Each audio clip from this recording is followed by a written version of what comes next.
Immaginate raffiche di vento che raggiungono i 200 km/h. Bene, ora immaginate 14 milioni di alberi abbattuti. È ottobre del 2018, sulla bellissima Val di Sdende si scatena l'inferno.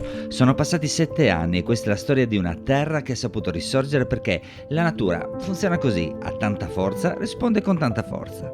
Oggi vi accompagneremo lungo un percorso ad anello di 40 km, raggiungeremo i 1800 metri di altitudine e vedremo luoghi di una bellezza assurda, ma soprattutto vi spiegheremo dove abbiamo dormito, dove abbiamo mangiato e vi racconteremo il percorso tappa per tappa. A che gusto l'hai preso? Alla fragola! Buongiorno squadra! Allora, quando il piedino non tiene, si sfoderano i vecchi amori. Allora, no, non è Cristina il vecchio amore, Cristina è il mio unico amore, ma il mio vecchio amore è, voilà, la bicicletta. E niente, allora, esperienza totalmente diversa da quella che normalmente facciamo, sarà comunque un trekking, lo faremo su 2 ruote e faremo un anello, andremo su alle sorgenti del Piave, scenderemo poi per Val di Sdende. Benissimo, non dovrebbe essere un percorso particolarmente difficile, molto panoramico e da come ci hanno raccontato bello. È tutto nuovo, è tutto completamente nuovo. Allora abbiate pazienza, il piede si rimetterà in forma prima o poi, cioè accadrà prima che poi. E quindi niente, non possiamo dire come sempre. Via si parte. Il funzionamento della bicicletta è questo. Sì. Accendiamo. Sì. Una volta acceso abbiamo le regolazioni più e meno, turbo D'accordo. e mountain bike tour eco. Certo. Le bici le abbiamo noleggiate da Pillar Sport in centro a Sappada con un piccolo sconto, 40,50 € l'una, più 9 € di assicurazione, furto e danno facoltativa. Partenza dal parcheggio della chiesa, strisce bianche, quindi non si paga nessun ticket. Imbocchiamo subito la piacevole ciclabile alla nostra sinistra che ci permetterà di raggiungere in breve la prima tappa. Di origine medievale, il mulino di Sappada è il più antico esistente sul fiume Piave. Nel 1828 fu soggetto ad un primo restauro importante. Nel 1987 il proprietario, non più mugnaio, decise di convertirlo in abitazione, conservandone però le caratteristiche esterne. Attualmente è difeso a spada tratta dalla Sovrintendenza regionale ai beni architettonici, dato che giustamente viene considerato di grande valore storico ed ambientale. Pit stop, si dice così? Non lo so. È obbligatorio perché il mulino di Sappada, secondo me, è uno dei mulini più belli del Friuli Venezia Giulia, assolutamente. Sì. È veramente molto bello. Adesso proseguiamo, direzione Sorgente del Piave. Via. Da qui inizia la vera e propria salita, tutta terreno asfaltato, strada stretta e trafficata, quindi prestate attenzione. Eccoci qua. Baita rododendro raggiunta, ma noi non ci fermiamo, no? Perché siamo tosti, facciamo la curva e iniziamo la salita. Dai. Cri, come va con l'elettrica? Guai, se non ci fosse sarei ancora a Sappada. Le sorgenti sono una meta frequentatissima sia d'estate che d'inverno, ovviamente raggiungibili con le ciaspole. A far da padrone appunto il fiume Piave, corso d'acqua dal profondo valore storico. Qui i rifugi sono 2, i Sorgenti del Piave e il Calvi. Maestose anche le montagne che fanno da cornice a questo luogo magico. Il Peralba con i suoi 2694 metri, il Chiadenis 2459 e il Lastrone 2449 metri. Lasciamo le sorgenti del Piave e non abbiamo neanche bevuto la birretta. Andiamo via dritti. Mamma mia, siamo bravi.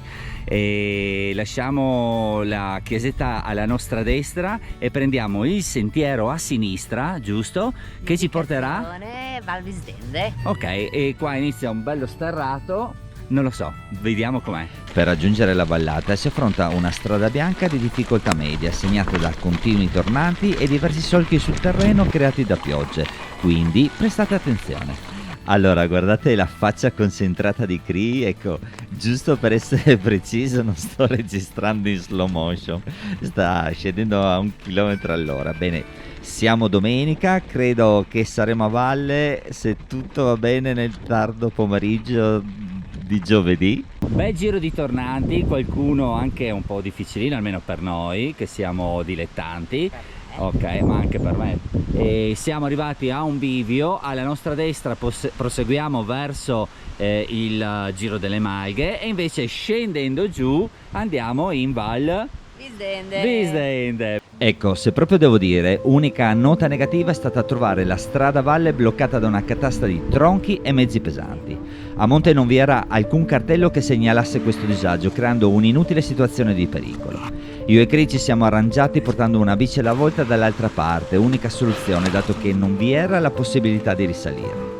Noi abbiamo pensato a delle persone anziane, una famiglia con bambini o semplicemente un ciclista che da solo si sarebbe trovato intrappolato tra una catasta di legna, 16 tornanti e circa 500 metri di dislivello.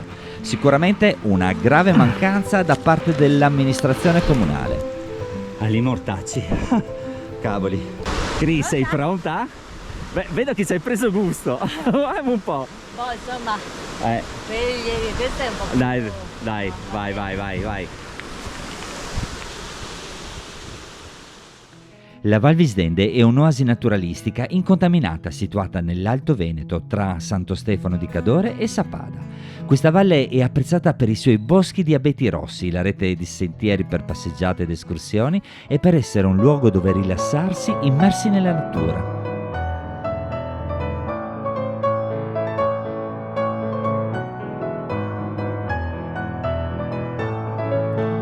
Perfetta per gli appassionati di mountain bike e trekking, strizza volentieri l'occhio anche a chi ama raccogliere i funghi.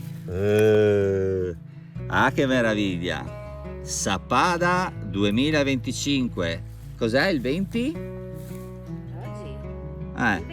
Il 20. Voilà! Il giro d'anello delle sorgenti del Piave ci è piaciuto tantissimo. In soli 40 km attraverserete una delle zone più belle del Friuli Venezia Giulia. Percorrerete una fra le più famose strade di montagna nella nostra regione, per poi sconfinare in Veneto nella bellissima Val Visdende. Dimmi quanto è magico questo posto. È bellissimo. Dove siamo? Siamo Nel ci sono parco degli alberi monumentali. Esatto. Allora, tradizione vuole che noi lasciamo il sassolino sulla vetta.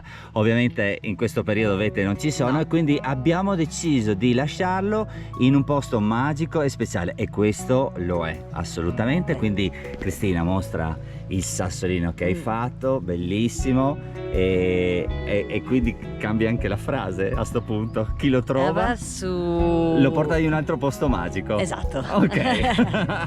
E beh certo, potete portarlo anche su una vetta perché dove volete. Dove volete, esattamente. Quindi adesso Cri lascia lì il sassolino. Il gioco lo sapete benissimo, chi non conosce il gioco noi appunto lo lasciamo lì e poi chi lo trova lo porta da un'altra parte e se avete piacere fate un piccolo videino, ce lo mandate e noi vi pubblichiamo, giusto? Giusto. Una cosa da tenere in considerazione è che l'ultima parte dell'anello la farete su strada. Lasciato l'hotel da Gasperina, inizia una lunga discesa con diversi tornanti e bellissimi scorci sul torrente Cordevole.